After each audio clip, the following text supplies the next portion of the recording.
السلام عليكم ورحمة الله وبركاته.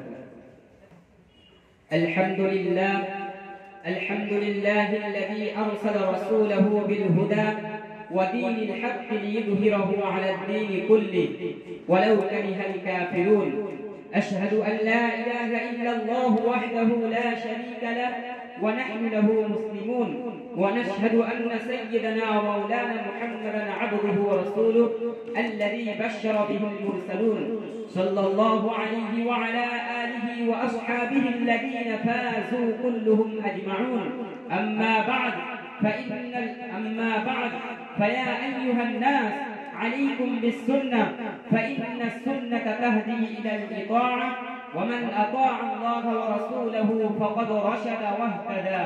وإياكم والبدعة، فإن البدعة تهدي إلى المعصية، ومن يعص الله ورسوله فقد ضل وغوى. واعلموا أن رسول الله صلى الله عليه وسلم قال: أما بعد فإن خير الحديث كتاب الله، وخير الهدي هدي محمد، وشر الأمور محدثاتها، وكل بدعة ضلالة. أعوذ بالله من الشيطان الرجيم.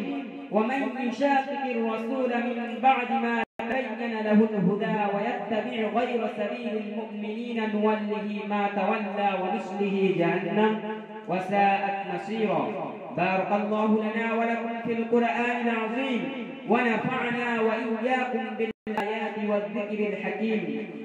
إنه تعالى جواد كريم ملك بر رؤوف رحيم. السلام عليكم.